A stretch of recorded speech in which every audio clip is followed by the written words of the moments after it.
পাড়ার ঠাকুর ভাসান দিয়ে বাড়ি এসে খাওয়া দাওয়া কমপ্লিট করে কিন্তু আমি আবারও এক প্রস্ত সেজেগুজে রেডি হয়ে গেছি বাগবাজারের ভাসান দেখতে যাব বলে। আর যদি পসিবল হয় তাহলে কিছু ঠাকুরও দেখতে যাব।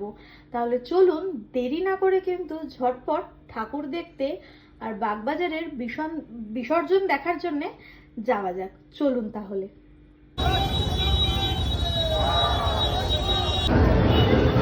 Starting from Bagbajar. वो लाइव करो।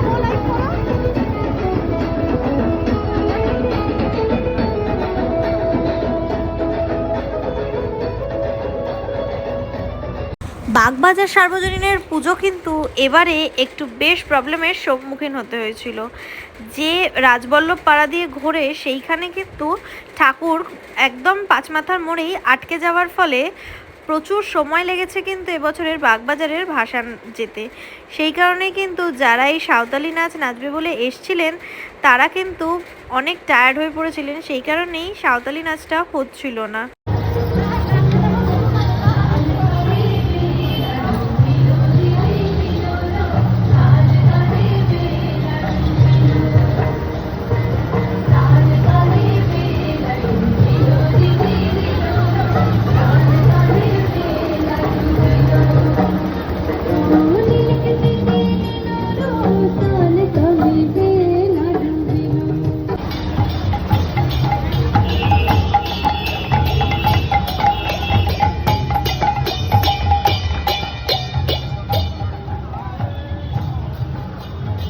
বাগবাজার সার্বজনীনের ঠাকুর যেহেতু এই বছরে পাঁচমাথার মোড়ে রাজবল্লভ পাড়া ঢোকার সময় যেহেতু একটু প্রবলেম ফেস করেছিল, ঠাকুর আটকে গেছিলো, সেই কারণে কিন্তু এবারে বাগবাজারের মাকে একদম চওড়া করে শোভাযাত্রা করা সম্ভব হয়নি। মাকে কিন্তু এরকমভাবে কাত করে ঘুরিয়ে দেওয়া হয়েছিল শোভাযাত্রা করার জন্য। আর এখন কিন্তু প্রায় রাত্রির 1টা বাজে। জাস্ট বাগবাজারের ভাসান দেখার জন্যে পুরো কাতারে কাতারে মানুষ কিন্তু একদম রাজবল্লভ পাড়া থেকে আপ টু বাগবাজার ঘাট অবধি কাতারে কাতারে মানুষ কিন্তু দাঁড়িয়েছিল শুধুমাত্র এই বাগবাজারের মাকে বিসর্জন দেখার জন্য।